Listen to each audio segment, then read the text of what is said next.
Hello, everybody. Welcome to Raise Your Racket 2020. First Serve OKC. We're so glad you all could be here with us. Before we get started, I've got a couple of quick things. My name's Jason Ledlow, and I'm really excited to be here again. But if you'll take out your phone and just go to the Raise Your Racket, to our app, and you'll see, and if you don't have it, you can either text FSOKC to 56651. You've also got one there. You're probably maybe watching me on YouTube. But if you go to your app, you can also stream and watch it right here in real time. But you're also going to see some things down here, some items to bid on, how you can do some. We've got things like a week at Carlton Landing, best of the U.S., wow, Gaylord Hotel for 3 nights, Caribbean, Kentucky Bourbon Experience, all kinds of great stuff right here. And like I said, if you don't have that, you're there. All you have to do is just text this right here, FSOKC to 56651. That'll let you donate. Or you can go to fsokc.cbo.io, get the app, right here it is, and you're going to be ready to go. We're so glad you could be here. We really appreciate it. At this time, I want to bring on our host and co-host, the co-chairs for this, Terry and David Ogle. Good evening. Terry and I would like to welcome each and every one of you to the 5th annual Raise Your Racket in support of First Serve Oklahoma City. And as you may know, First Serve is not just about tennis. First Serve provides life skills, education, nutrition, as well as a safe environment for our kids. David and I have been avid supporters of First Serve now for several years, and it's so amazing to see the impact it has had on our community. As Emmy and her staff went around and surveyed the families to see their needs this year, it was very sad to hear that a few of the families could not even provide food for their own. As a result, in these COVID challenging, stressful days, it is even more exciting that we can have this event. Even though it's virtual, it's still amazing. And they came up with a way in order to help the community again for another year. Please think about donating to First Serve tonight and have a great evening. I'm going to leave you with one quote from one of the mothers. She said, "First Serve is everything. Thank God for First Serve." And as is obvious, this can't happen without members of the community, people like you willing to serve and give a little bit back. As some of you know, I grew up in western Oklahoma, outside of Enid on a farm. I was at a fundraiser a number of years ago and heard a story in reference to these types of events. And it's always stuck with me, so I thought I would share it with you. Back in the settling days when people were moving west across America, it was common to have a big bonfire with a big pot to keep the food and the stewing going. Other groups may come along, hungry, needing something to eat. They would ask, "Can we join you?" Of course, that group would say, "Come on in, fill your bellies, eat all that you can." But when it's time to go, put a little extra back in the pot. Leave a little extra for the next group. And that's what we're here for tonight, is hopefully that everybody can leave a little extra in the pot, have impact not only in our community today, but more importantly, it's going to have impact in our community for time going forward. Hope you have a great time tonight. Thank you for being here. Thank you for supporting First Serve.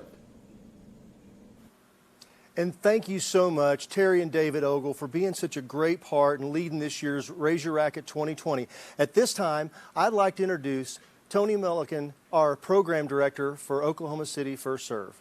Tony. Thank you, Jason. 2020 has been a weird year. And as I think back in March, things began to shut down. The businesses, restaurants, and then our schools. And I started to get a little bit worried. And I thought, if big bad Coach Tony's getting worried, what are those kids thinking? And I knew that some of our kids were terrified and they were frightened. And they didn't know what to think or what to do because their stability, their connections, everything around them was falling apart. And so our staff at First Serve, we got together and we said, you know what? We can't shut down. We're essential to our kids. And so we're going to have to find a way to be in their lives, to continue to connect, to continue to build relationships, and just to continue to love on them. And so as we did that, we went from everything outside in classrooms and on tennis courts to everything digital. And once a week, we met with kids on Zoom and had amazing meetings and heard what was going on in their life. Our coaches and our volunteers stepped up and created YouTube videos We had workouts and tennis drills and funny things where we're passing the ball all around, and it was a blast. You know, we had the opportunity to go and take food to kids. We had the opportunity to have different educational challenges. And I'll never forget, after one of those challenges, I went to Marco's house. And I was going to take him a prize, and as I'm walking up the driveway, Marco comes busting out the door and says, "Coach Tony, I haven't seen another person in 5 weeks." And I knew that connection was important to Marco. And then a little bit later that week, as me and Melanie went to a home to deliver to a young lady and her family food, she came busting out the door and said, "Tony, we miss First Serve so much. We want to be back." And you know what? We want to be back on the court too. And so we've had to continue to find ways to do that. And as tough as those things have been and all those connections, we still have tennis and education. And it's been a pretty successful year in those. And with education, we had all of our kids go ahead and write their USTA Foundation NJTL essays and turn them in for the contest. And you know what? They did a great job. The Missouri Valley gives out 9 awards for essay winners. First Serve kids won 7 out of the 9 awards. And then guess what? For the very first time ever in First Serve history, we have a national winner. We have a 2020 Essay USTA Foundation national winner, 10U girls, Hope Gimple. So please watch the video that she submitted to the USTA Foundation. I am so happy and grateful that I have won the essay contest. How I strive for success. It is awesome and amazing. Tennis has already given me a lot of learning experiences and opportunities that I am so grateful for. I appreciate how lucky I am to have such a great support on my tennis journey. I am super happy that the award will help First Serve OKC support other junior players with programs like after-school drills, summer camp, and year-round academy. The coaches are amazing and really care about each player. In my essay, I talk about doing the best I can through tennis, school, and community, which are the same values that First Serve OKC teach in their program. Really happy that my essay can help make a difference in my community and share the love of tennis. Hope, we are so proud of you. You did an awesome job with your essay. Can you please tell the people at home, what was the question that you answered for your essay? How do you strive for success? In what? What were you striving success for? In school, tennis, and being a good person. And Hope, you do a great job at all those. And so it's our honor to present you with the 2020 USTA Foundation Essay winner for 10U girls. Great job, Hope. Thank you so much. You're welcome. Thank you. So not only, go ahead, Hope. Thank you, First Serve and USTA. Sorry, I just wanted to do that. Thank you very much, Hope. And not only has it been a good year in education, but it's also been a great year for tennis as well. Because as restrictions began to lessen, we were able to do 6 weeks of summer camp. Then also our kids were able to get back into USTA tournaments. You know, we had 27 players playing tournaments this year, and we registered 139 registrations for USTA tournaments. And our kids did an amazing job, and we were so proud of them. But you know, the big thing for the year, if you remember back to Raise Your Racquet 2019, Coach Bollettieri made a pretty big offer. He offered for one of our kids to come down to IMG Academy down in Florida and to come train with him for 2 weeks. And so Will Berry was chosen, and he got the opportunity of a lifetime. Here, check out his story. For a Metro tennis player, the countdown to a trip of a lifetime has been more nerve-wracking than a 5th set tiebreaker. Despite the pandemic and the fears with it, a chance to train with the best around is still on track for next week. As our Carl Torp reports, the lessons learned here are about more than just tennis. 13-year-old Will Berry first started playing tennis 3 years ago. I was actually pretty good at it. It's safe to say he has fallen in love with the game. It's so fun. You get to get your frustration out. You get to be outside, burn calories, lose weight, and stay healthy. And you get to hit the ball as hard as you want. Will now plays every day with First Serve OKC.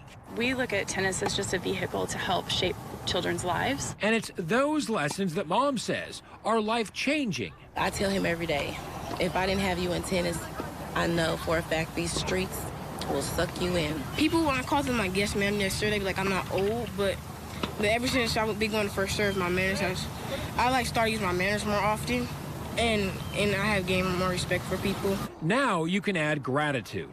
It was totally a shock. Back in October, coaching great Nick Bollettieri was in town for a First Serve fundraising event, and at a clinic offered a kid on the court a 2-week scholarship to the IMG Tennis Academy in Bradenton, Florida for free.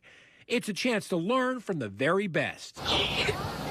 And Will was the one chosen. It's an emotional journey. It's a blessing. What do you hope to show them?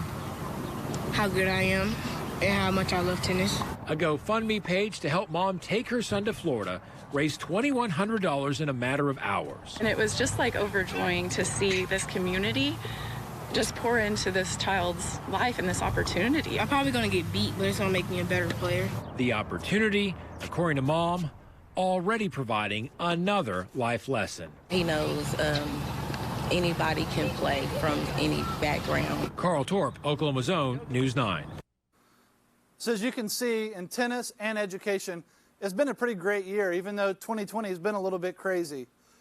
And you know, our family just continues to grow as our staff grows and our volunteer base grows, and just the kids and families and all of our donors, we feel like you're part of us as well.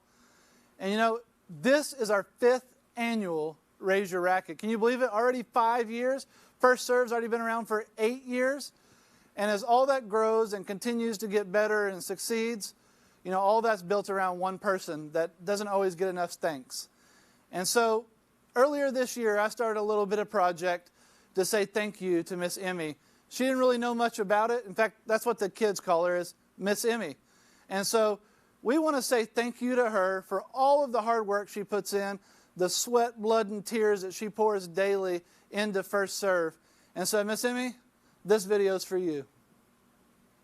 My mom asks me, do you want to play tennis like Serena and Venus Williams? And I'm like, sure. So we come to First Serve. It helps with tennis, but it also helps with actually being a good person. I've learned a lot about having a good attitude and how to make good first impressions and just overall being good to people. Community remind me of a family. Sportsmanship, that's a big one. Are you helping your teammates? Are you cheering on your teammates? Don't give up.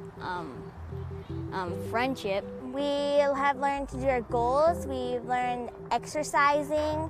For a lot of kids, it's nice for them to start to learn to take responsibility, to realize that what they do is based on their choices. I also learned a lot about good, self-respect. Whenever you're out there on the court by yourself, if you mess up, you mess up. If you do good, and you know who to blame. And you also know who to reward. It's a great way to teach you how to be a good person, how to have discipline, resilience, all those things that'll matter later in life. When I was about 15 or 16 years old, and I wanted to take tennis more seriously, but I didn't really know what I should do, what steps I should take, or how I can get involved in playing more and improving myself, I went to the Oklahoma City Tennis Center and they told me about Emmy. And I think Miss Emmy was one of the first people I met. She was super polite, and I just fell in love with the place. When I first got here, Emmy took me by the hand. She showed me the steps on how to play tennis. She just helped me get adjusted to First Serve. And she was really helpful. She's like family. She's like my tennis mom. She's really fun. She's helpful too. And she's a really good coach. She keeps people around her that help the kids too and make it a better program. She's just an amazing all-around person. She's a special person. She helps people with stuff. I don't think I've ever known somebody so passionate about providing this sport to people of low income. She's extremely caring, extremely giving. Not a better person to start a program like this. She holds her kids accountable She teaches them that hard work is probably the best magic pill to get where you want to be. Words cannot express what she means to me or my family, my children. She's taught us that there's never a struggle you can't overcome. If you're like going through something, she'll always try to help you get through that. She'll always make time for us. If you have something like down in your mind that you don't want to share about, Emmy got your back because like she'll like tell you the right things and stuff like if you're like down. It felt really good to have someone that was like, someone that saw me for who I was. Simply said, we're making a difference in children's lives. And at the end of the day, to me, that's what it's always been about. And your money is very well spent because of people like Emmy.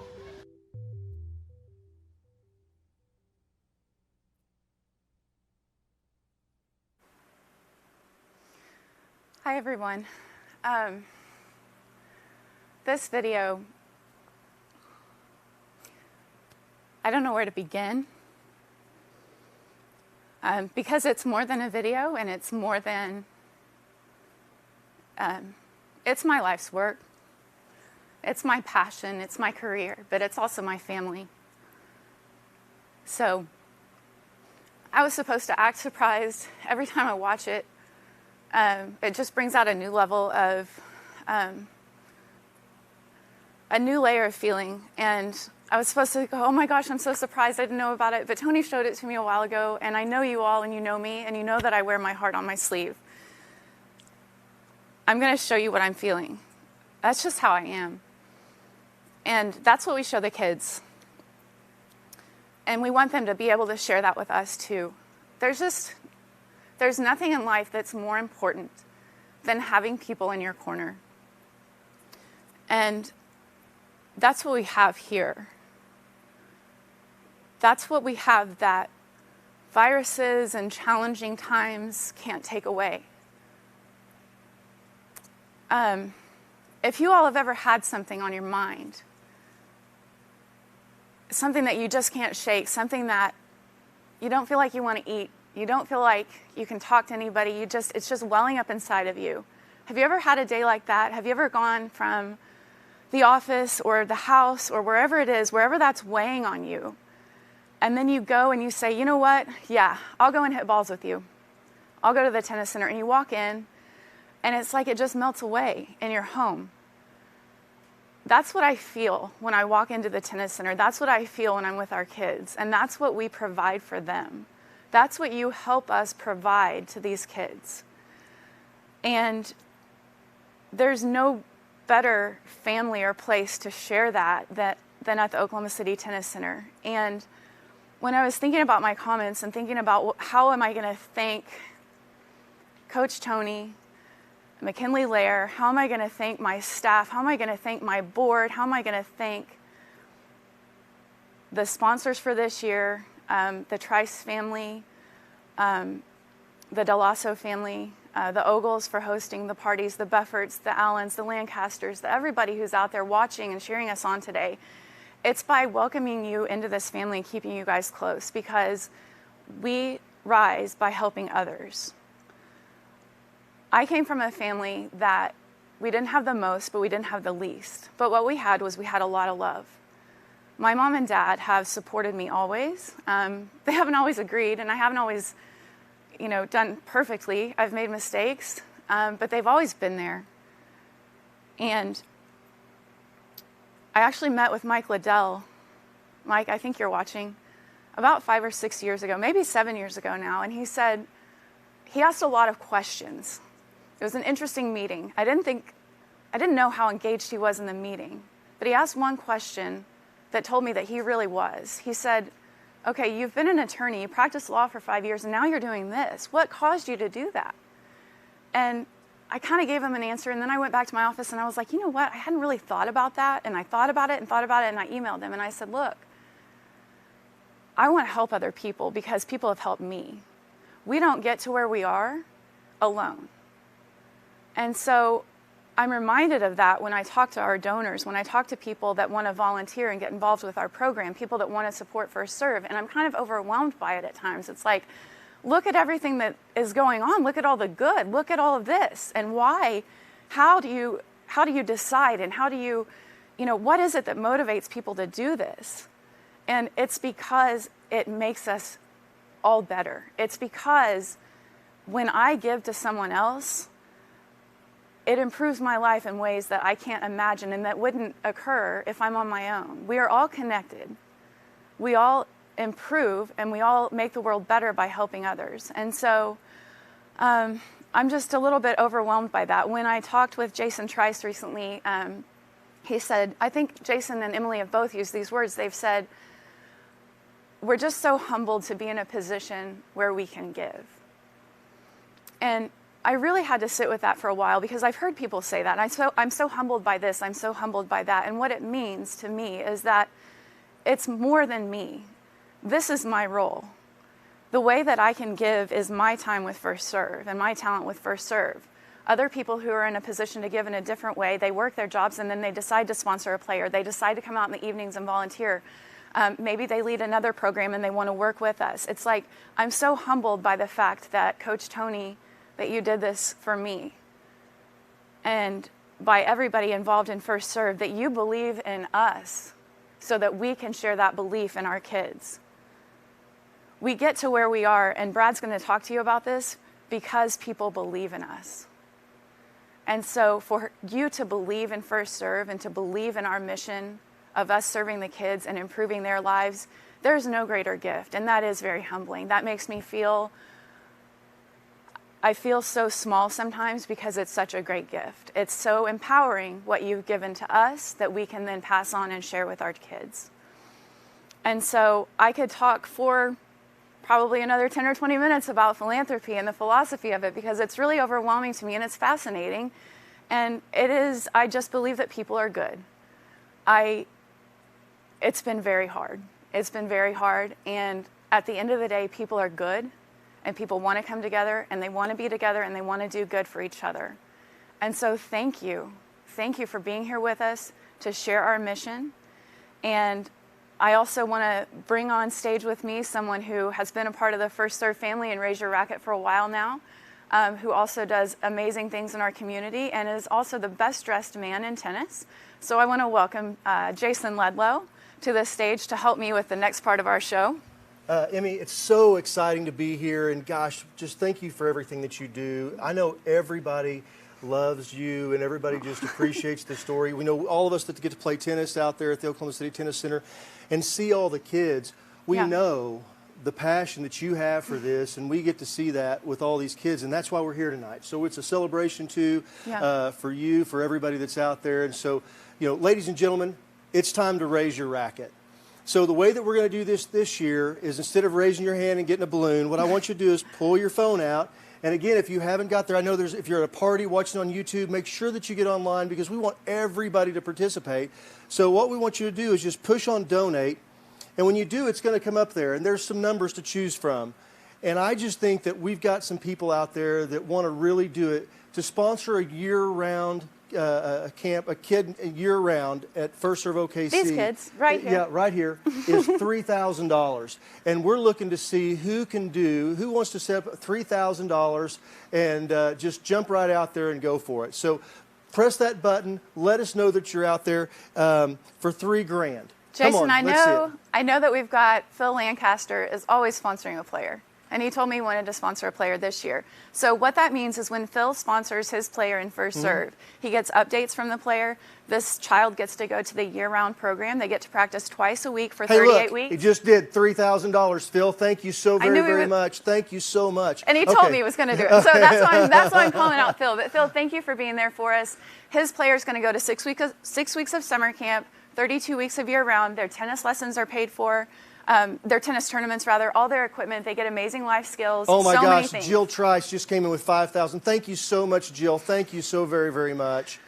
And so, special announcement, full of surprises. I'm pulling one on you guys, but we basically, with the money that we raised tonight, we're going to be able to have a First Serve Education Center. So the new pro shop that is at the tennis center that's opening soon will free up the old pro shop, which is going to be for our education center. So Jason, the money that we raise here tonight with the kids, we're going to be able to do on-site education with them. Oh, wow. Steve That's Henry said, incredible. I want you guys to be in this space. This is going to be a first serve space. That's fantastic. So thank you all so much. Thank you so very much. Who else for $3,000? Come on. Who else wants to do out there for 3 or 5, whatever? It doesn't matter. We want you. We want you to know that all your help means so very, very much. And we happen to have, I think, something else you're going to tell us about. I do have something else up my sleeve. So we have a board match, and it is $15,000. Wow. So for $15,000. Okay. So that means if you give $5,000, it becomes $10,000. If it $1,000, it becomes $2,000. If it's $100, it becomes $200. Because all this money, every bit of this goes into these kids to provide these programs, and you've seen all the stories, the impact of lives that's happening. First Serve OKC is not just about tennis. It is about changing lives, and you get to see that all the time right here with what happens. Emmy knows the stories personally inside and out, all the things that happen, and you're just getting a small taste. Thank you so much. Nicole, thank you so much. $3,000. Wow, thank you so very, very much. We really appreciate it. Came in at $3,000. Greg Wadley. Greg Wadley, thank you, Greg. Julie Beffert, Mark Allen, thank you so very, very much for doing all that you guys are doing. Hey, don't let those bids stop. Don't let those donations stop. We want you to keep on going. And while we're doing that, why don't you tell us more about what's going on with the 2-week camp? Okay, so at summer camp, the kids come to the tennis center in the morning. They get there at 7:30 a.m. We feed them breakfast. They go out to the court. They do a warm-up. They do life skills and tennis until 10. They get a snack, and then they do classroom work from 10:30 until noon, and then we feed them lunch. So in a matter of 5 hours, 5 days a week for 2 weeks in a row, they're getting life skills, education, breakfast, snack, lunch, tennis shoes, rackets, everything. As well, they are taught by graduates of the First Serve program and volunteers from different schools around Oklahoma City. So now we have Kanan Lowe, who's a graduate of First Serve, coaching at the Oklahoma City Tennis Center. So he's a kid who came through that summer camp program. So we've done the year-round, so that's Kanan, he's year-round. But then these kids that come to the summer camp, they're being coached by a First Serve graduate, and they're inspired by that. They say, how do I get into that year-round program? So it continually goes around full circle. So folks, whether it's 3,000, 1,000, 500, 200, but here's the thing. I'm challenging everybody because this is what we're doing here tonight. Everybody that makes a donation, whether it's 20, 20,000, it doesn't matter. Everybody is going to get entered in to win at the end of tonight. We're going to, after Brad speaks and after we get through all that, to win your choice of 3 trips. They're great trips that you're going to get to do. And Kentucky Bourbon Tour, I think they're going to put it up here for a second. Cabo. Costa Rica. Oh, it's Costa Rica. I keep saying Cabo. Yes. And you also get to go to, or Tuscany. Tuscany, that's right. You get your choice of 3 trips. It's going to be fantastic. So everybody start pushing those buttons, start making those bids, start bringing those donations in. And so the other we just thank you so much. Sponsor player levels, Jason. So $3,000 is a very generous gift, and I'm floored by people that decide to sponsor a player on their own. It's an incredible gift. If you can't make a $3,000 gift, you can make 1, you can make 2, and we pair those together to sponsor a year-round player.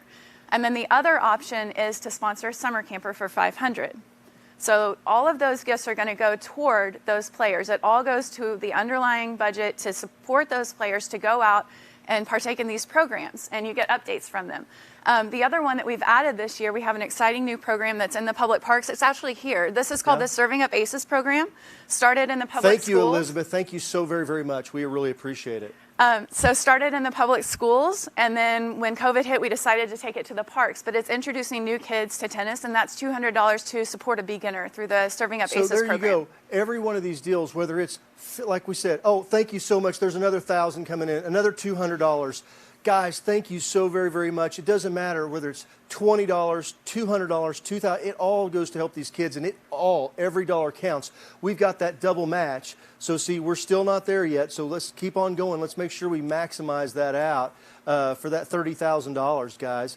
It's right here for these kids. This is what Raise Your Racket's all about. Right. It's about you being able, because I know so many people in the tennis community are watching right now, and you guys get so much out of it. I mean, it's such a wonderful community. This is your chance to give back. So thank you so much for all that you guys are doing. The donations just keep coming in. I'm always grateful this time of year. I'm always a little overwhelmed by people's generosity. and especially in this time. And so we just can't thank you all enough. Translates into happy, safe, healthy kids. And so thank you all so much for every gift that you make. Yep, so much. Thank you, Jeffrey. Thank you, Bart. Bart Ramsey. Bart Ramsey, the Bart man. He's always around. Have you ever noticed that? Yeah. Every time, it doesn't matter where you go. If you go to the greens, if you go to the tennis center, Bart's always there. Bart's always there playing He's always tennis. there Yep. playing tennis. We have a really good community Yep. and people that continue to support the players. And so I'm so grateful for everybody who's given this year. Okay, so Jason, I want to thank you for always being there for us. It's always my pleasure to be here. We appreciate you so much. And I'm actually going to give you the boot now, because there's someone else that our guests want to talk to and hear from. Hey, and I've got to real quick, before you do that, I know that our special guest you're going to introduce him, so I'm not going to do that. Yep. But hey, Brad Gilbert, world-renowned tennis coach. You get to see him on ESPN, all this stuff. He just donated a virtual lesson. You can find it right there. It's a virtual lesson with Brad Gilbert, Winning Ugly, and he's going to show you how to win ugly in 30 minutes. It's unbelievable virtual lesson, so it's once-in-a-lifetime opportunity right here, Raise Your Racket 2020. Yep. Okay, I'll see you guys in a little bit. Enjoy. Thank you, Jason. Okay, so I'd like to introduce Brad Gilbert to everyone. As we know, he worked with Andre Agassi, took him to the top of the game and back again. Also with Andy Roddick, Andy Murray. So he says your name must start with an A in order for him to coach. And then he was also number 4 in the world. And he has decided to come and spend the day with us. And so I want to welcome Brad. I want to thank you for being here with us this evening. Thank you, Brad. Raise the roof, raise the racket. Raise the racket. Yeah. I'm so inspired by seeing what you did today. You have so much energy, enthusiasm, passion for what you're doing, and you can see it. Well, thank you. Thank you. And you fit right into that. So we had a lunch with Brad at the Oklahoma City Golf and Country Club, and he really spoke to the mission as well. And so it's great to have you here. And we want to talk with you about some tennis. We got into a lot of the mission behind the work that we do earlier today. We want to know more about your coaching days. What was it like coaching Andre Agassi? Give us a story, Brad. It was a great experience. I started coaching Andre when I was a player. You know, so I started from a player mindset to going to the coach's mindset. And amazingly, when I started coaching Andre in 1994, I was ranked higher than he was. And had no inkling of, I was ready to stop. And Andre was just coming back from an injury. And a year to the day that I started coaching him in Miami of 1994. That year he lost in the final. I lost in the 3rd round. I was ranked, I believe, 23-ish, and he was 28. 12 months later, he beat Pete Sampras in the final in 1995 Miami Open. I laid down my racket in the bag. I still never announced my retirement. I stopped, and he went to number 1 in the world. So it was an amazing 12 months. And we also dropped all the way down to 141. We came back up. We had lots of highs and lows. But, it was a great journey and experience. So what was the focus to get back from 141 all the way back up to 1? When he dropped, he didn't drop because he lost his skills. He kind of lost his way. He lost his motivation. And I said, if you're just ready to recommit, get refocused and get rededicated, the game hasn't passed you by. You will get back to where you want to be. And amazingly, he was like, okay. And then it took him 15 months from where he was to get back up again. I mean, so he was somebody that could go to the top, could go to the bottom, go back up. Amazing spirit. So how amazing is it to see the players that stay? We look at Sampras, we look at Federer, they stay for so long. What kind of focus and mental fortitude does it take to do that? Can you have a life outside of that? You can't, can you? It's like, it's like saying you constantly live in the bubble, but it's that amazing, drive that constantly you're pushing yourself. And the longevity now of the big 3 of Rafa, Djokovic, Fed, it's been incredible, but they've also pushed each other. Sometimes it's the fear of falling that keeps pushing you to where you want to go. And to see that where these guys have gone, and they're still going. I mean, I still think Federer, like, he's 39, really? And he's still going, and he's showing no signs of slowing up. Rafa, who just won the French at 34. I mean, and I believe these guys, it's the hunger and the passion to keep getting better, and I think that's what drives them. Right. You're talking about those big three. We're at 20, 20, and 17, right, Grand Slams? Who's that next one's going to start racking up the Grand Slams? It's a really tricky question. I mean, we just saw a team sneak through at the Open. To tell you after Pete had broken the record getting 14, that I saw these guys getting 20, 20, and 17, I would be like, are you crazy? So I think somebody in this generation after that, if you get to 10, believe it or not, is a monster number. But you know what? In putting numbers on somebody, it also labels somebody. So you never know. You know, like, I would have never thought that these guys would be doing this, but maybe there's somebody now that's 11 years old thinking, you know what? I'm going to be that next guy that you're talking about in 2047 that's busting all these numbers. Will Berry, that we saw the video on, he'll tell you that. Oh, Yeah. You know what? Amazingly, the Williams sisters, their parents told them that they were going to do these amazing things. And a lot of times when you're told that you're going to do these amazing things, you know, I call it perfection. The pursuit of perfection doesn't exist. It only makes you miserable chasing it. And amazingly, they were able to handle it, produce these results. And Serena at 39 is another one that she's still striving and pushing to be great. And so sometimes in that scenario, it's possible. Coco Gauff now, who's 16, she has these amazing dreams and goals. And I wouldn't be shocked if, you know, in 15 years we were talking about legendary stuff that she's doing. So with that, I mean, tennis being such a mental game, Brad, do you think that we're seeing these mature players that are staying dominant for so long because of that? I mean, it's not gymnastics. It's not, their bodies aren't breaking down in spite of all the advancements in technology and athleticism. I mean, how do you explain that? Greed? No. No, you know what? First of all, tennis isn't part-time. I mean, it's absolutely full-time. These great players have great teams around them, from the diets to everything that they're doing. You're seeing Federer, when he was at 37, improve his backhand. You're seeing Rafa make adjustments, Djokovic. They're all like, you know what? I can still get better. And I think that you're seeing that. Look at Tom Brady for 43. We're seeing athletes in so many other sports. Look, we're seeing lots of people. When I was a kid, when you hit 65, that was it. You retired and you were off a cliff. Now people are working until they're 80. Stay active. Stay in good shape. Keep working. Keep doing things. You can do amazing things as you get older. Age is just a number. Look how enthusiastic and energetic you are. Are you more? I just turned 40 this year. See, there you go. So you're and Tony. I'm Federer's age, so that could be good too. I'm the Williams sisters. He's better. So I mean, you know, age is just a number. Yeah. And when you say you can't get better at something, you're not going to get better. And when you believe that you can still put in the work and get better, anything is possible. Have you ever worked with a player that you couldn't flip that switch with? You don't have to say who, but have you? Have you ever worked with a player where you're so passionate and you're so able to, like I said, breathe belief into others? Have you ever just been like, I don't know? Been frustrated, absolutely. I mean, I'd like to think that one of my greatest learning experiences was a failed experience. And sometimes when you fail, it's like in tennis.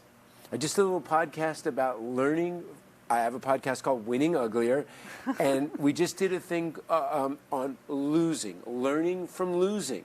And a lot of times, if you don't learn from losing, you're not getting better. You know, we can't win all the time, and so it's really crucial to learn from those losses. So one of the first players that I coached, besides Andre, was Mary Pierce. Oh, yeah. And great lady. I didn't know that. But for some reason, I was coaching Mary a little bit like I was coaching Andre. And I could talk for 3 hours with Andre about tactics and all sorts of things. But Mary, after 10 seconds, would start to short circuit. You know, like Mission Impossible, the thing, this message will explode in 10 seconds. Oh, yeah. So if I start giving her information about an opponent, about all the different tactics, she was like, no, don't tell me, please, you know, because then I'll be expecting it. And so I would call myself a knucklehead about this. I didn't adjust to Mary's needs more than I just thought all this information would help her. And so we stopped after 3 months. We stopped on good terms. Every time I see her, you know, now she gives me a hug and she's, you know, I'm better now. I could handle all the information that you threw at me, but just my brain was short-circuiting. Yeah. But part of that experience helped me. And then realize that, you know what, everybody takes information differently. And just because it works for someone else doesn't mean it's going to work for another one. And you have your challenges with all the kids. Yeah. Just because it works for one kid doesn't mean exactly it's going to work. And so that failure, though, was a great learning experience for me in coaching and getting better. How different was it going from coaching Agassi to coaching Roddick? Well, Zoe says, my youngest daughter says, you know, I went from Agassi to Roddick to Murray. And it's like, Dad, there's no chance you're going to coach anybody good unless their first name starts with an A. A, right. The one thing that I got right away, same with Roddick, like Mary Pierce, he's another one. Within about 15 seconds, he implodes. So you got to get in, get out. Sometimes you almost got to, maybe sometimes you tell him the wrong information. You tell him to play his forehand when you really want him to play the backhand, and he'd do the opposite and then say, hey, you were wrong. But yeah.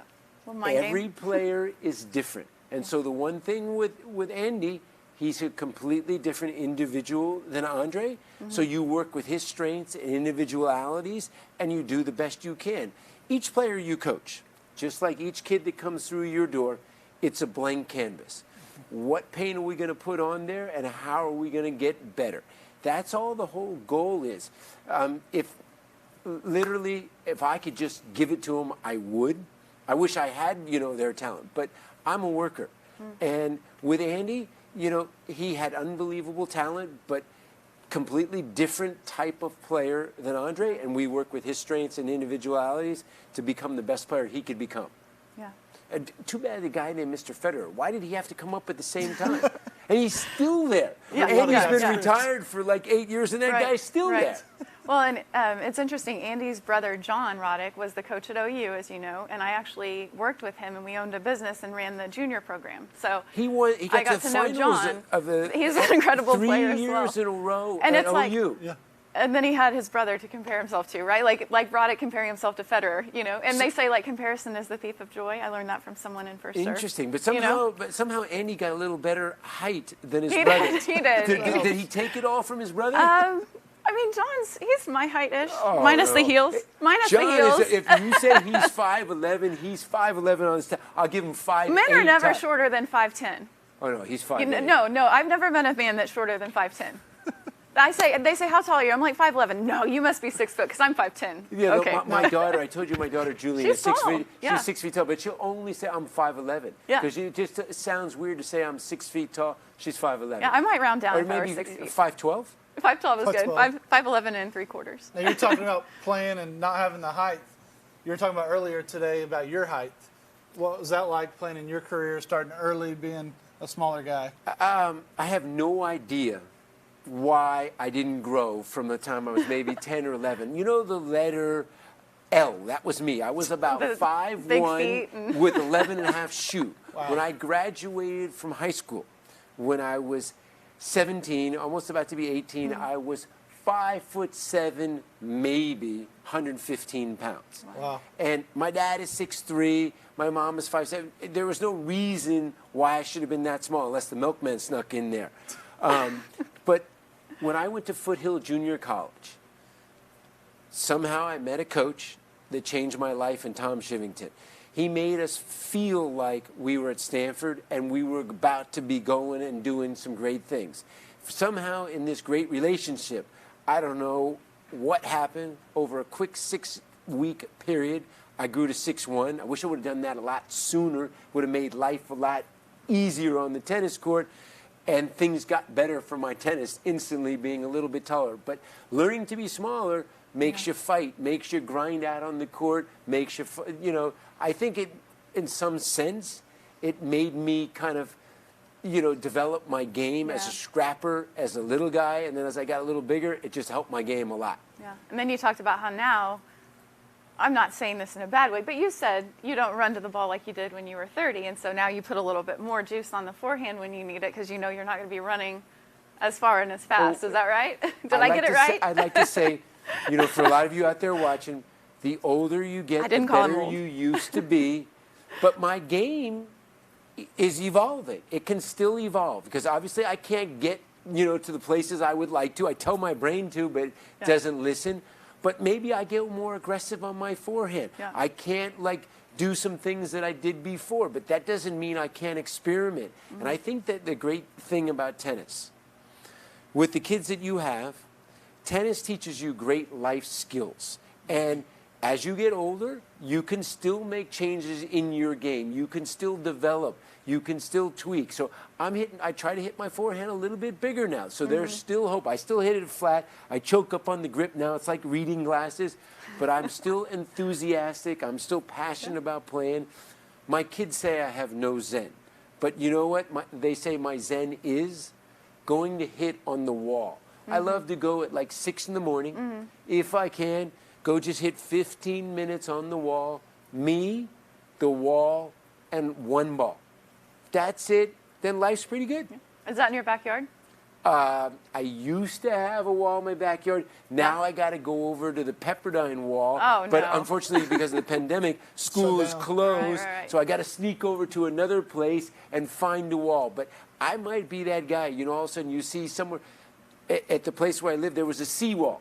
So I would go out on the sand. I would wait for low tide. Wow. And all of a sudden, I have to hit around the rocks on the beach, and I would hit on the seawall. Nice. Find a wall, find a side of a building. Yeah. You can make a little tennis happen. That's awesome. Now you're talking about the game evolving.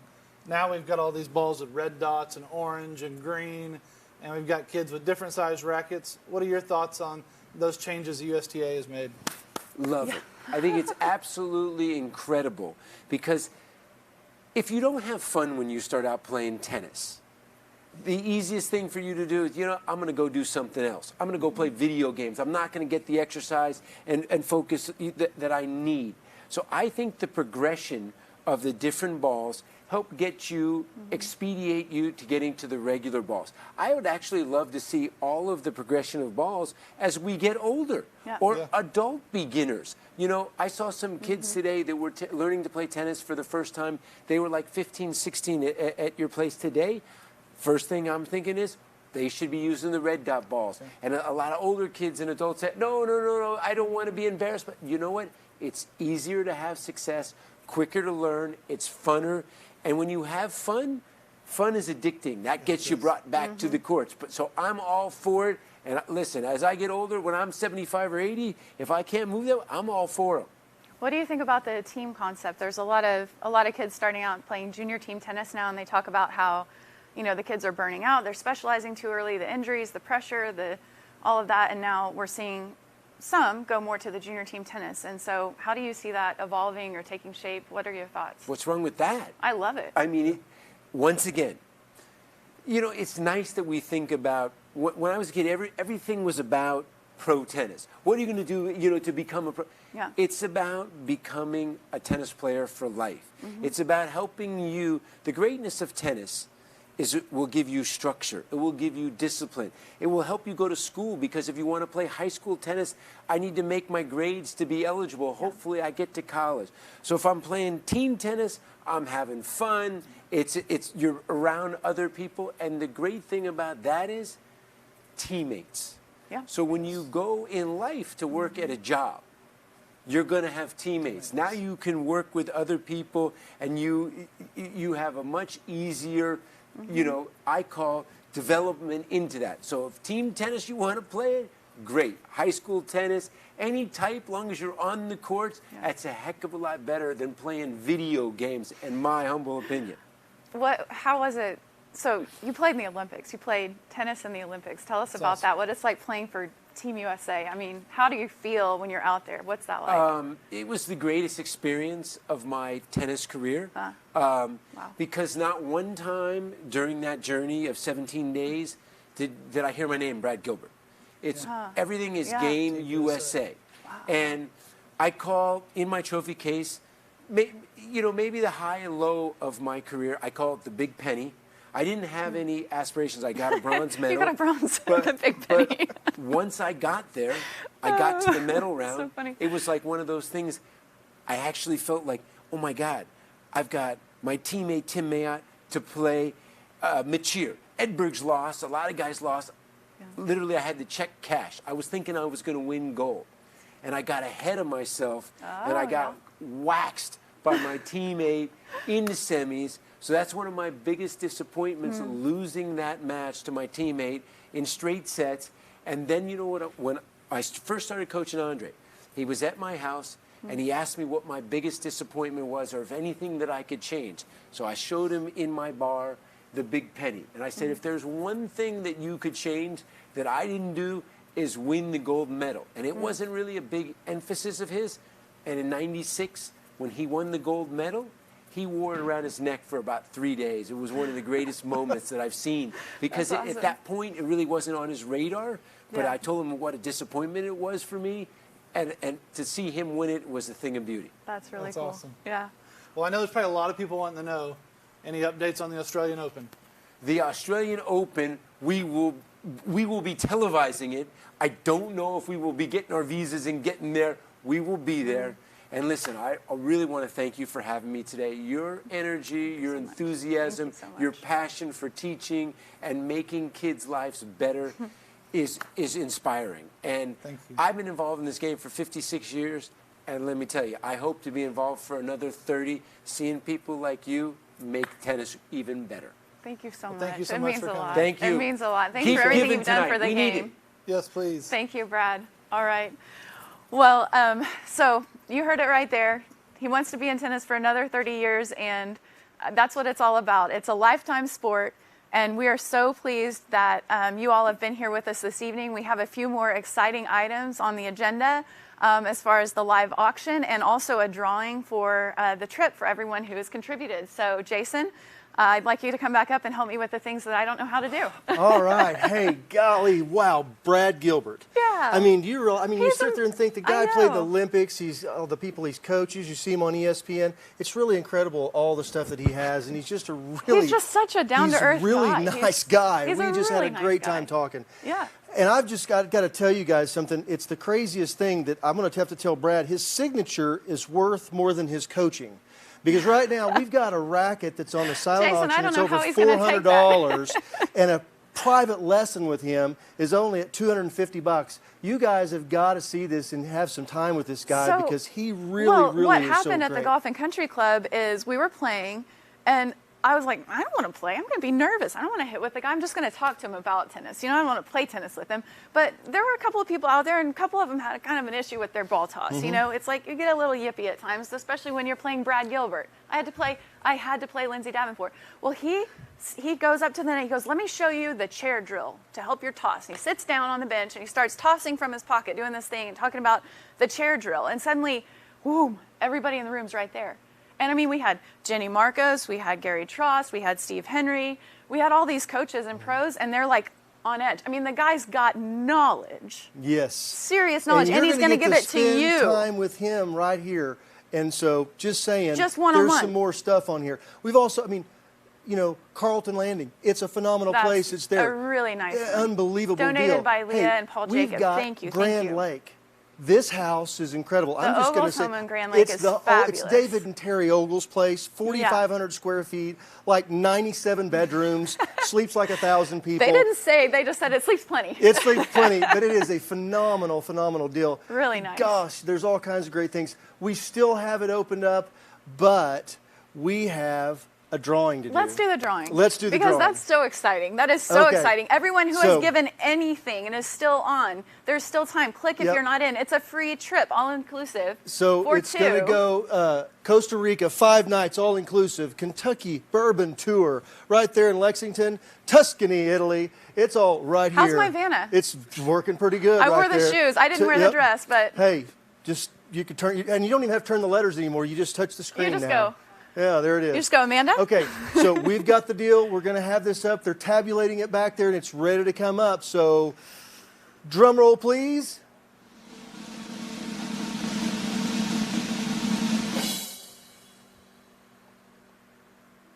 Ta-da! Oh, Vanna needs to do it. Do I need to touch the... Oh. Woo!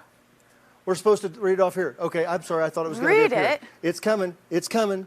It's We have gonna to be up there, read. and it's ready right here. So anyway, Yes. Hey, It you looks know like what? we're I going think to what Tuscany, happened is Jason. I think we had a couple of more people come through, and that's where they're making sure they have it right because that's what it was. Okay. So more people were making donations. The algorithms. So it's going to be all right, and we're going to get it real quick. And here it is. In 5, 4, 3. It's like 2. Christmas vacation. What? Jamie Shells! Yay, Jamie! Congratulations. That's awesome. Congratulations, Jamie. Wow, that's Jamie and fantastic. Jared looks like you're going to. Hey, I'm guessing they're either Tuscany. going Tuscany, I think Kentucky. I think You they're think they're Tuscany. Tuscany? Well, I think Oh, she's my going gosh. for this, and I think he's going. So I think they're going to end up going to Tuscany. Yeah, is what I well, think. that's, you know what? Hey, we hope How they do. exciting. We're so excited to be here. We've got another something we're going to bring up. And, you know, it's so exciting to have this, talk about these numbers and talk about all this stuff and have the big reveal that's going to come up and all that. But it's really great to see this great community coming together like this and showing such great support for this fantastic organization. Well, thank you for being a part of it, Jason. Thank you all for being with us this evening. Like I said, this year's been an interesting one. Never would have thought that this is what we'd be doing. I can't see your faces, but I know your hearts, and I know that you're here with us this evening in spirit and hopefully having a wonderful time at your parties. And so, should we make the announcement I about think the we amount? should. Okay. I think so we should. I'm pleased to announce that, do I include? Yes, I include. I'm Yeah. pleased to announce that we've raised $125,000 Oh, no, you for better First take it up Serve. a little bit right there. Oh, my God. 133,000. Congratulations, everybody. Thank you so much, everyone. Congratulations. Okay, I can't do Oh. math, but I'm overwhelmed as usual. Thanks to everybody, and Raise Your Racquet 2020 has been one for the books. Hey, real quick, we're going to leave the silent auction until 9 o'clock because we know everybody's been watching, you're having drinks, you're enjoying company with each other. We're leaving that open until 9 o'clock. You can still make those deals. And one more thing, take that text message and share it with 3 friends. Share it with 3 tennis friends that might not know about First Serve and who would love to support such a great mission and a great organization like this. And with that, It's a wrap. that's a wrap. Good We'll night, see everybody. you all soon.